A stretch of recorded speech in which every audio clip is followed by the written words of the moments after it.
باب نمبر 4 سے آج ہم نے پڑھنا ہے الدعاء الی شہادت لا الہ الا اللہ، لا الہ الا اللہ کی گواہی کی دعوت دینا۔ یہ چوتھا باب ہے آج۔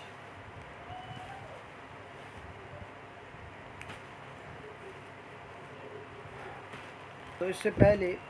3 باب اور ایک مقدمہ کا باب گزر چکا ہے۔ اس میں توحید کی اہمیت اور لا الہ الا اللہ کی کچھ تفسیر اور شرک سے خوف کا باب تھا۔ اسی طرح توحید کامل انداز سے کیسے اختیار کرنی ہے اس کے متعلق باب تھا۔ اب شرک سے خوف کے بعد لا الہ الا اللہ کی گواہی، اللہ کے علاوہ کوئی معبود برحق نہیں، اس کی گواہی کا کیا مطلب ہے، یہ کچھ باتیں پہلے گزر بھی گئی ہیں۔ تو گواہی سے ایک تو علم بھی ہونا اور پھر اس کا یقین ہونا اور اس کے مطابق عمل ہونا، یہ ہوتی ہے گواہی۔ اس کے بعد پھر اس کی دعوت بھی دینا۔ دعا سے مراد یہاں دعوت ہے، اور اس کے تحت جیسا کہ ہم عمومی طور پر ذکر کرتے ہیں کہ باب کی وضاحت اور اس کا یہاں لانے کا مقصد اور پچھلے ابواب سے تعلق کیا ہے اور اس باب کے لانے کے مقاصد اور اس کی کیا اہمیت ہے، تو اس کی تفصیل کچھ ذکر کی جاتی ہے جو کہ بڑی اہم ہوتی ہے، خاص کر کتاب کو سمجھنے کے لیے۔ خاص کر حدیث کی کتب میں ابواب کی بڑی اہمیت ہوتی ہے، اور یہ کتاب بھی اسی حدیث کے طرز پر ہے۔ گویا کہ یہ ایسا باب ہے جس میں کتاب و سنت سے اس بات کے دلائل اکٹھے کیے گئے ہیں کہ لا الہ الا اللہ کی گواہی کے بعد اس کی دعوت جو ہے وہ ضروری ہے، اور یہ اللہ تعالیٰ کے ہاں پسندیدہ طریقہ ہے اور رسول اللہ صلی اللہ علیہ وسلم کا طریقہ ہے، اور نبی علیہ السلام کے اتباع جو تابعین ہیں، نبی علیہ السلام کے جو متبعین ہیں، ان کا طریقہ ہے۔ اور خاص کر توحید عبادت، جس کا اکثر لوگ اس سے غافل رہتے ہیں، توحید کی بات بھی کریں گے، کلمے کا معنی بھی کریں گے،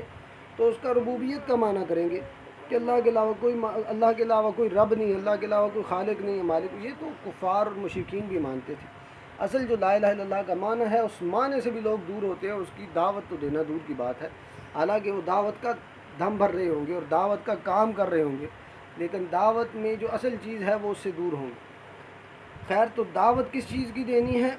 لا الہ الا اللہ کی، یعنی دوسرے الفاظ میں توحید عبادت کے فضائل اور اس کے واجب ہونے کو ماننے اور اس کو اختیار کرنے کے بعد اس کو دعوت دینا، یہ ضروری بھی ہے، رسولوں کا طریقہ بھی ہے اور رسولوں کا پسندیدہ انداز بھی ہے۔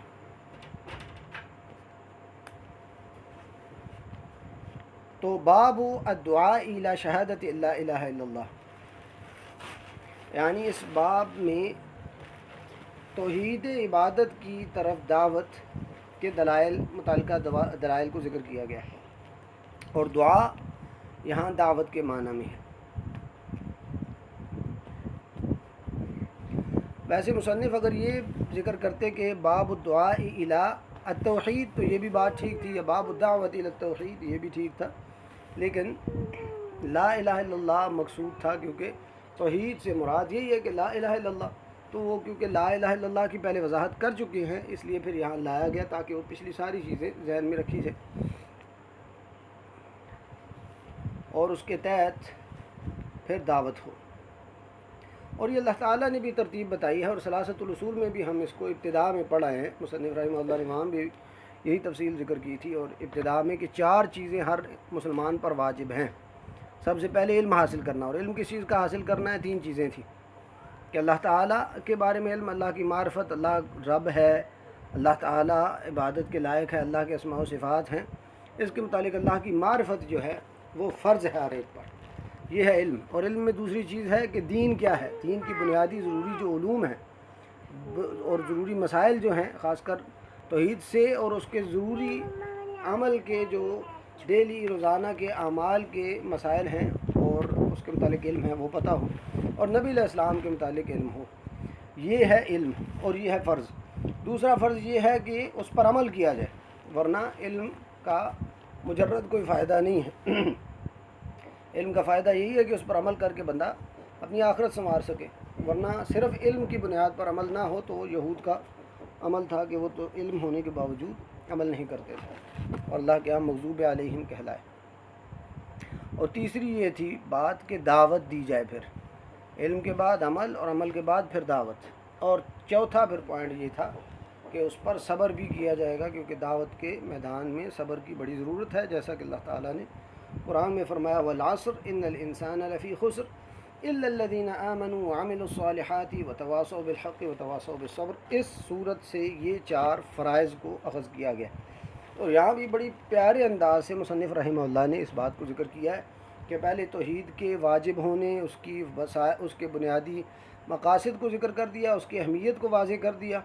اور توحید کمال انداز سے کیسے اختیار کریں گے اس کی بھی تفصیل ذکر کر دی ہے، اس کے متعلق باب ہو گیا، اور پھر اس کے مطابق عمل بھی کرنا ہے، اور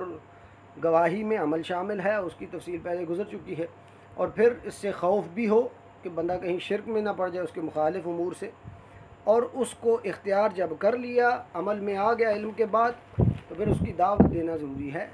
اور دعوت کے بعد ظاہر سی بات ہے صبر کا مرحلہ ہے۔ تو یہ ہر بندے پر اللہ تعالیٰ نے فرض قرار دیا، ورنہ فرمایا ان الانسان لفی خسر، ہر انسان خسارے میں اور نقصان میں ہے، سوائے وہ خسارے اور نقصان سے بچے ہوں جو ایمان بھی لاتے ہیں، یعنی علم و عمل، علم بھی ہے ان میں عقیدے کا اور اسی طرح اللہ اور اس کے رسول اور دین کا علم بنیادی،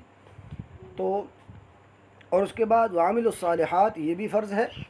یہ نہیں ہوگا تو خسارہ بندے کا قائم رہے گا اپنی جگہ، اور اسی طرح اس کے بعد یہ علم و عمل کے بعد پھر دعوت ہے، وتواصوا بالحق، حق کی دعوت یعنی دین کی دعوت، اللہ کی توحید کی دعوت اس میں سب سے پہلے ہے، اور اسی کو اس باب میں ذکر کیا جا رہا ہے کہ دعوت دینی ہے تو سب سے پہلے کس چیز کی دعوت ہوگی، اور اصل بنیاد دعوت کی کیا ہے اور کیسے دینی ہے، اس کو ذکر کیا جا رہا ہے، کیونکہ توحید کی دعوت کے بغیر اگر بندہ نماز کی دعوت دے رہا ہے، روزے کی وغیرہ وغیرہ نیک اعمال کی، لیکن توحید کی دعوت نہیں دے رہا تو جتنے اعمال کر رہا ہے اس کا کوئی فائدہ ہی نہیں، اس کے تمام اعمال، اس کے اگر عمل میں شرک ہے تو سب ضائع ہو جائیں گے۔ اس لیے سب سے اہم چیز دعوت میں سب سے پہلے جو ہے وہ اللہ کی توحید کی دعوت دینا، اور یہی اس باب میں دلائل کے تحت ذکر کیا گیا ہے۔ اور دعوت کہتے ہیں، دعوت اللہ تعالیٰ کی توحید کی دعوت دینی ہے، اور یہ واجب ہے اس پر جو رسول اللہ صلی اللہ علیہ وسلم کے طریقے کو اختیار کیے ہوئے ہے، اور اسی کو آگے آیت میں بھی ذکر کیا گیا۔ آیت میں مصنف رحمہ اللہ نے اسی بات کو ذکر کیا ہے، نبی علیہ السلام اللہ تعالیٰ قرآن میں یہی بیان کر رہے، جیسا کہ آیت کی تفصیل میں آئے گا۔ الغرض یہ دعوت کا عمل واجب کفائی ہے کہ امت کے کچھ افراد اگر کر رہے ہیں تو باقیوں سے یہ ساقط ہو جائے گا، لیکن اگر کوئی بھی نہیں کر رہا تو پھر سارے گناہ گار ہوتے۔ اور یہاں یہ بھی وضاحت ہو جائے کہ بعض ایک گروہ ایسا ہے کہ جو کہتے ہیں کہ سارے کے سارے تبلیغ کے لیے نکلے، اور ساروں کے ساروں پر تبلیغ فرض ہے، اور کس پر فرض ہے؟ جس کو پتہ بھی نہیں ہے توحید کا، اور جس کو پتہ بھی نہیں ہے لا الہ الا اللہ کا معنی کیا ہے، اور جس کو نماز کا بھی نہیں پتہ، وہ کہہ رہے ہیں کہ ہم جائیں گے اور پھر سیکھیں گے، رستے میں سیکھیں گے، اور ان کا توحید کے ساتھ کوئی تعلق نہیں، توحید کا پتہ ہی نہیں ہوتا، لا الہ الا اللہ کا معنی کیا کرتے ہیں، اللہ کے علاوہ کوئی رب نہیں ہے، یہ تو لا الہ الا اللہ کا معنی نہیں ہے۔ ہاں اللہ تعالیٰ رب ہیں اپنی جگہ، معنی یہ چیز ٹھیک ہے، لیکن لا الہ الا اللہ کا معنی نہیں ہے یہ۔ تو خیر یہ واجب کفائی ہے، اور علماء اور خاص کر جو علم رکھتے ہیں، جتنا علم رکھتے ہیں اس علم کے بنیاد پر ان کا دعوت دینا ضروری ہے۔ تو مصنف رحمہ اللہ نے یہ باب جو باندھا ہے، اس سے بیان کرنا یہ مقصود ہے کہ ایک بندہ جب توحید کو کامل انداز سے اختیار کر لے تو پھر اس کے بعد اس کی دعوت دینا یہ بھی ضروری ہے، اور دعوت کس چیز کی دینی ہے؟ شہادت لا الہ الا اللہ، لا الہ الا اللہ کی گواہی کی دعوت دینی، کہ لا الہ الا اللہ کا علم بھی لوگوں کو دیا جائے، لا الہ الا اللہ کا یقین دلایا جائے، اور اس پر عمل پر ابھارا جائے۔ اس کے بغیر ایک انسان توحید میں کامل نہیں ہو سکتا، یعنی خود بھی توحید میں کامل ہونے کے لیے دوسروں کو دعوت دینا ضروری ہے۔ تو توحید کی دعوت واجب ہے، یہ اس کا بیان اس باب میں کرنا مقصود ہے۔ اور اس باب کا کتاب التوحید کے ساتھ کیا تعلق ہے؟ تو اس باب میں توحید کی دعوت کی فضیلت بیان کی جا رہی ہے کہ یہ رسولوں کا طریقہ تھا اور رسولوں نے اسی طریقے کو اپنایا اور سب سے پہلے وہ توحید کی دعوت دیتے تھے، اور یہ اس دعوت کے بغیر ایک بندے کی توحید کے تمام حقوق اور لوازمات پورے ہی نہیں ہو سکتے، بلکہ توحید کے لوازمات میں سے یہ ہے کہ اس کی دعوت بھی دی جائے۔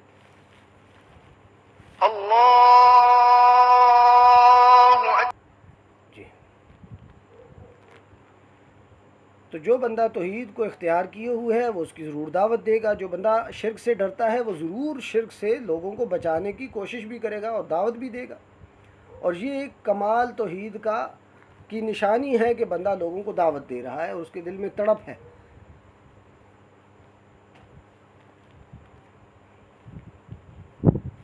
اور ایک علماء نے یہ بھی وجہ ذکر کی ہے کہ بندہ ایک توحید پہ جب چل رہا ہے تو ظاہر سی بات ہے بصیرت کی بنیاد پر چل رہا ہے،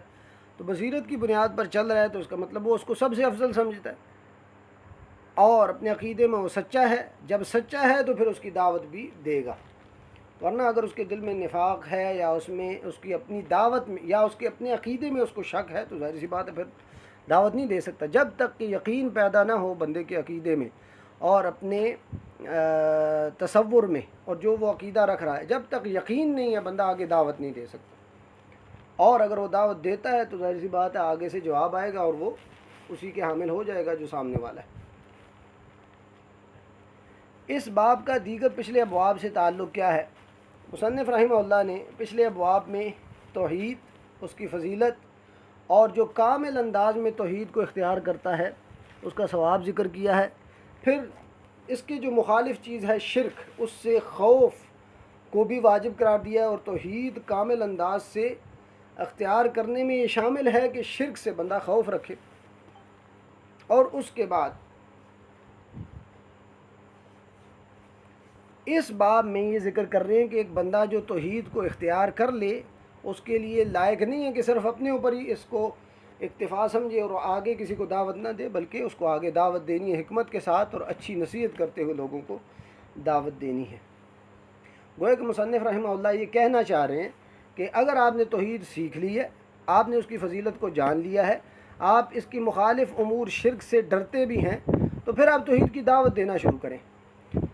اور اس کے متعلق یہ نہیں ہے کہ بندہ مکمل ہر ایک مسئلے کو سیکھ لے گا تو اس کے بعد دعوت کی ابتدا کرے گا، ایسا نہیں ہے، بلکہ بنیادی قواعد کا پتہ ہے، اگر ظاہر سی بات ہے توحید کے بارے میں بنیادی قواعد کا کچھ نہ کچھ ذکر ہو گیا ہے کہ توحید کیا ہے۔ توحید ہوتی ہے ایک تو اللہ کی ربوبیت کے لحاظ سے کہ اللہ کے جو خاص افعال ہیں اور خصوصیات ہیں وہ اللہ کے ساتھ خاص رکھی جائیں، وہ کسی اور کے لیے نہیں ہے، وہ کسی اور کے ساتھ جوڑی جائیں گی تو وہ شرک ہے۔ اسی طرح توحید الوہیت سے مراد توحید عبادت ہے، عبادت کی جتنی اقسام ہیں وہ اللہ کے ساتھ خاص رکھی جائیں اور اس میں کسی کو بھی شریک نہ ٹھہرایا جائے، یہ ہے توحید۔ اور عبادت کیا ہے؟ ہر وہ قول اور فعل جس کو اللہ تعالیٰ اپنے لیے پسند کرتا ہے اور اس سے راضی ہوتا ہے وہ ہے عبادت، اس کو غیر اللہ کے لیے نہیں کیا جا سکتا۔ اور اس کے بعد اللہ تعالیٰ کے اسماء و صفات ہیں، ان میں سے خاص جو اللہ تعالیٰ کے اسماء و صفات ہیں ان میں کسی اور کے لیے اس کا اطلاق کرنا اور کسی اور کو وہ نام دینا وہ بھی جائز نہیں، اور بعض صفات جو ہیں وہ ایسی ہیں کہ وہ مخلوق میں بھی پائی جا سکتی ہیں لیکن وہ اللہ جیسی شمار کرنا یہ بھی ناجائز ہے۔ اس کی تفصیلات اس کتاب میں آگے بھی آئیں گی، لیکن بنیادی یہ چیزیں جو ہیں اس کا جب پتہ ہے تو اس کے بعد دعوت دینا ضروری ہے۔ البتہ یہ ہے کہ دعوت جب دے رہے ہیں تو سامنے والے کی کیفیت کا بھی پتہ ہونا چاہیے کہ سامنے والا کیسا ہے، وہ جو ہے طالب علم ہے یا پھر عامی ہے یا پھر وہ شدت سے مانگتا ہے، نرمی سے مانگتا ہے، اس کے حالات کیا ہیں، یا پھر ایسا تو نہیں ہے کہ وہ آپ پر شبہات وارد کر دے گا اور آپ ہی خود کہیں توحید میں شک کا آپ میں عنصر نہ آ جائے، دیگر کو مطلب اس میں یہ ساری چیزیں اپنی جگہ شامل ہوتی ہیں۔ توحید صرف علم کا نام نہیں ہے بلکہ ساتھ میں یہ جاننے کا بھی نام ہے کہ حکمت کیسے لے کر چلنا ہے اور سامنے والے کے حالات کیا ہیں، یہ ساری چیزیں اپنی جگہ، اور یہی اس باب میں بھی کچھ تفصیل اس کی ذکر ہوگی۔ تو گویا کہ اس باب میں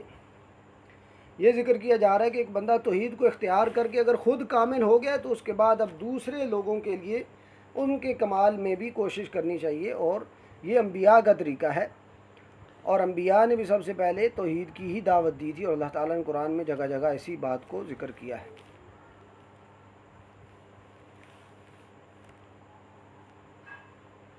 اور اسی کو آگے ابواب میں ذکر کر کے 2 حدیثیں بھی، ایک آیت لائی گئی ہے اور اس کے بعد جو ہے 2 حدیثیں لائی گئی ہیں. ایک عبداللہ بن عباس رضی اللہ عنہ کی، جس میں بتایا گیا کہ کیسے ترتیب ہونی چاہیے دعوت میں. سب سے پہلے اللہ تعالیٰ کی توحید کی دعوت ہونی چاہیے. اور اسی طرح اگلی جو سہل بن سعد کی حدیث ہے رضی اللہ عنہ، تو اس میں بھی اسی کی وضاحت ہو رہی ہے.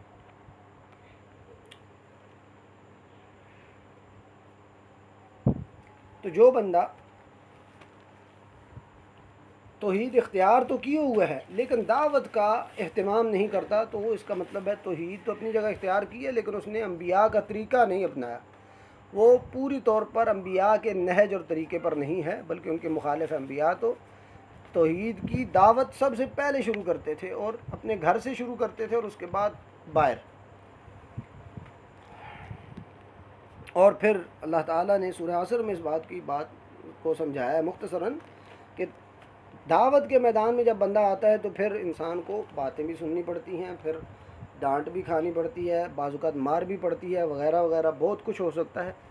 اور کہیں بندہ خود بھی، اور دعوت کے لیے بہت بڑا ایمان چاہیے اور یقین چاہیے خود پہلے. یہ نہیں ہے کہ بندہ خود ہی متردد ہے اور دعوت دے رہا اور ساتھ ہی اپنی توحید سے بھی وہ ہاتھ دھو بیٹھے. تو پہلے اپنے اندر یہ یقین کا عنصر پیدا کرے، پھر اس کے بعد دعوت دے. اور دعوت میں یہ چیزیں ضروری ہیں کہ میں جو دعوت دے رہا ہوں اس کا مجھے کامل علم ہو، اور سامنے والے کے بارے میں بھی مجھے پتہ ہو کہ جس کو میں دعوت دے رہا ہوں وہ کیسے بندہ ہے اور کیسے اس کو سمجھایا جا سکتا ہے. اور پھر انداز کیسے شریعت نے دیا ہے، شریعت نے دعوت کا طریقہ کیسے بتایا ہے، وہ بھی پتہ ہونا چاہیے.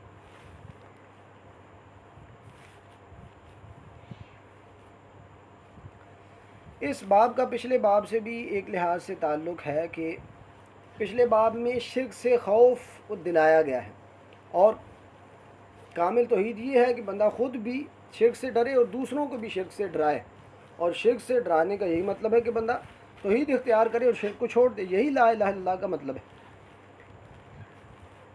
اور مصنف رحمہ اللہ نے اس باب کے بعد آگے کتاب کے اندر توحید کی تفصیل ذکر کرنا شروع کر دی ہے، شرک کے تفصیل اور شرک کی اقسام کو باقاعدہ آگے ذکر کرنا شروع کر دیا. لیکن اس سے پہلے اس باب کو لانے کے مقاصد ہیں اور علماء نے اس کو ذکر کیا ہے. یعنی مصنف رحمہ اللہ نے پہلے ایک مقدمہ، پھر اس کے بعد 2-3 ابواب میں توحید کامل انداز میں کیسے اختیار کرنی ہے، شرک سے خوف، اور یہاں لا الہ الا اللہ کی پھر جو ہے دعوت بھی دینی ہے. لیکن اس کے بعد پھر توحید کی آگے تفصیلات اور شرک کی تفصیلات اور پھر اس کی اقسام اور اس میں کیا کیا صورتیں ہیں اس کو ذکر کرنا شروع کر دیا. لیکن اس سے پہلے یہ باب لانے کا مقصد کیا تھا، اس میں کئی امور ہیں. ایک تو یہ کہ اس باب کو گویا کہ توحید کی تفسیر کے طور پر ذکر کیا گیا، اور توحید کا ایک فرض جو ہے وہ یہ بھی ہے کہ بندہ لا الہ الا اللہ کی دعوت بھی دے، اور ساتھ ساتھ یہ گویا کہ شرک سے ڈرنے کے اندر تفسیر، شرک کی تفسیر بھی ہے کہ بندہ شرک سے جب خود بچا ہے تو دوسروں کو بھی بچائے گا. کیونکہ بہت سارے لوگ ایسے ہیں کہ وہ علم کی طرف منسوب تو ہوتے ہیں لیکن وہ توحید کی دعوت نہیں دیتے، بلکہ توحید کی بنیادی مسائل اور بنیادی قواعد کے بارے میں بھی وہ نہیں جانتے. اور وہ کہیں گے عمومی طور پر کہ ہم جی شرک کی نفی کرتے ہیں، توحید کی نفی کرتے ہیں، لیکن ان کے مسائل کی جب بات آئے گی، تفصیل کی بات آئے گی، تو ان کے مسائل جو ہیں وہ الگ ہوں گے اور قرآن و حدیث سے ہٹے ہوئے ہوں گے. اجمالی طور پر کہیں گے کہ جی ہم توحید کو مانتے ہیں، شرک سے نفی کرتے ہیں، اور شرک جو ہے تمام اعمال کو برباد کر دینے والی ہے اور جہنم میں لے جانے والی چیز ہے. لیکن جب مسائل میں بات آئے گی کہ قرآن و حدیث نے اس چیز کو شرک کہا ہے اور اس سے بچنا چاہیے، اور اس میں پھر صورتیں جب ذکر کی جائے اور اس کی تفصیلات ذکر کی جائے، تو پھر وہاں ان کا اختلاف پڑ جائے گا.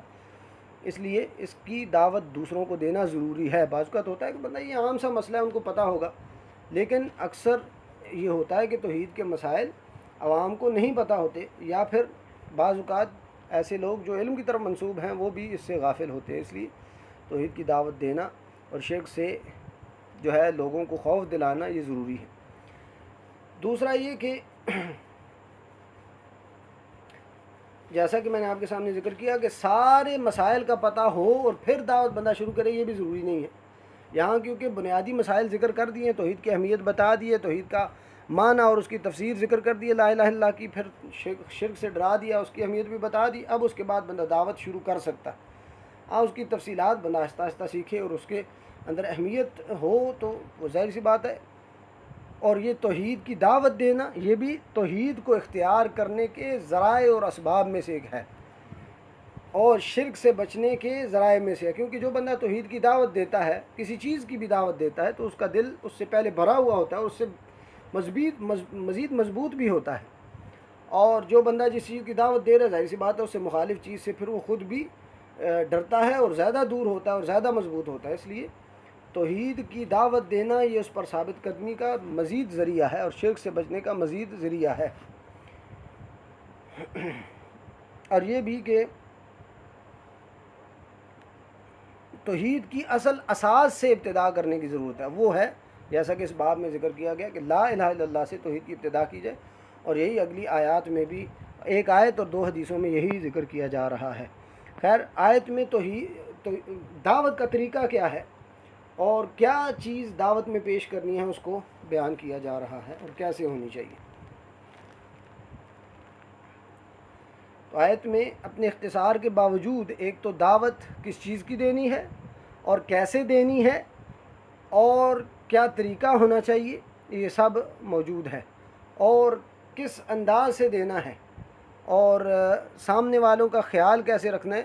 وہ ساری چیزیں اس مختصر سی آیت میں اپنی جگہ موجود ہیں۔ تو اللہ تعالیٰ قرآن میں فرماتے ہیں سورہ یوسف، قل هذه سبیلی ادعو الی اللہ علی بصیرۃ انا ومن اتبعنی وسبحان اللہ وما انا من المشرکین۔ اے نبی صلی اللہ علیہ وسلم، آپ فرما دیجئے کہ یہ میرا رستہ ہے، میں اللہ تعالیٰ کی طرف دعوت دیتا ہوں بصیرت کی بنیاد پر، میں بھی اور جو میری اتباع کرنے والے ہیں وہ بھی، اور اللہ تعالیٰ بڑی پاک اور برتر ذات ہے اور میں شرک کرنے والوں میں سے نہیں ہوں۔ یہ آپ سب بات کہہ دیں، اللہ تعالیٰ نے نبی علیہ السلام کو حکم دیا کہ یہ آپ کہیں لوگوں سے۔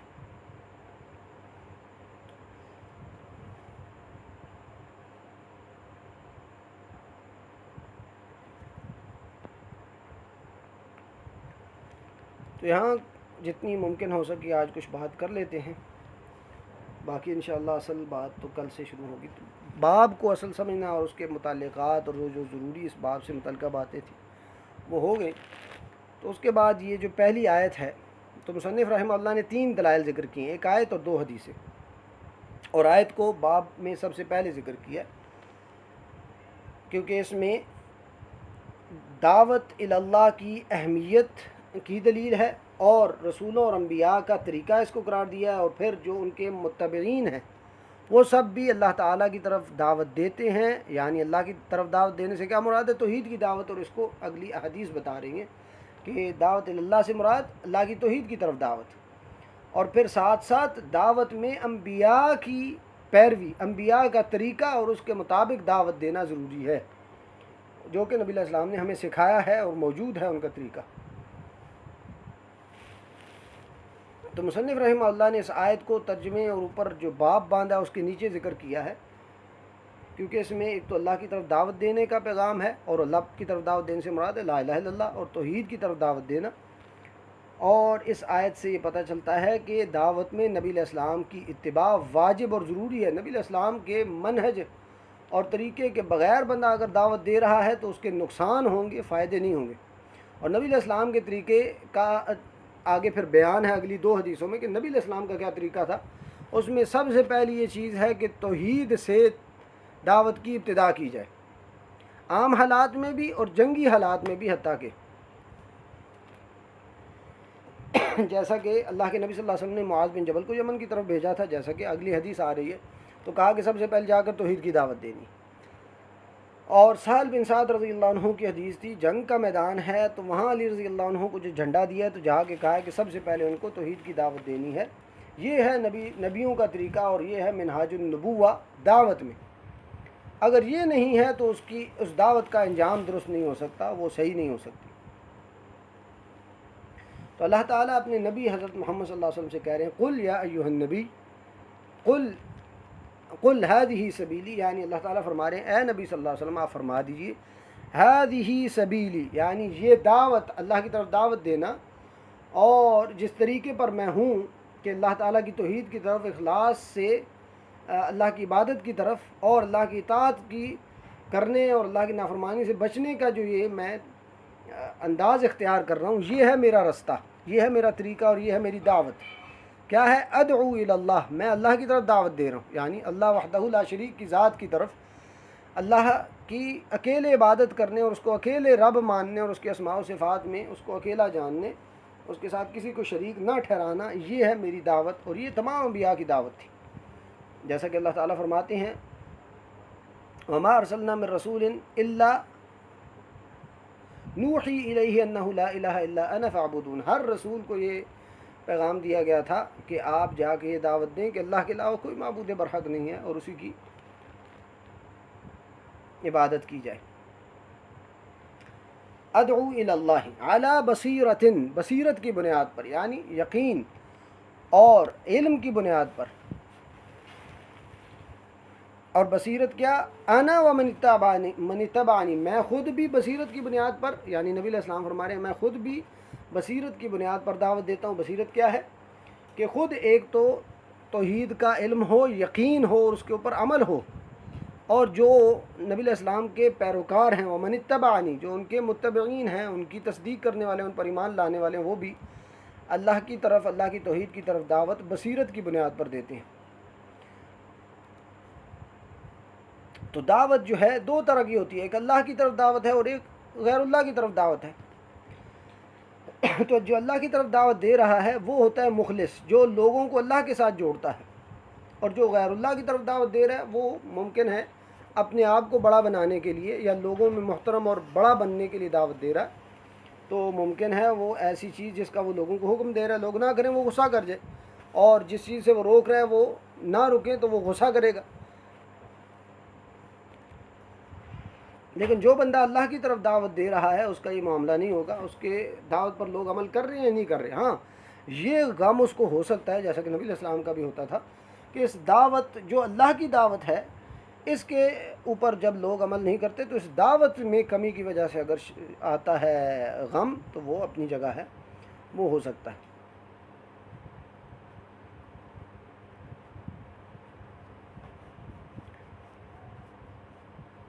تو دعوت حق کی دعوت دینا اور باطل سے روکنا، شرک سے روکنا، یہ دونوں چیزیں لازم اور ملزوم،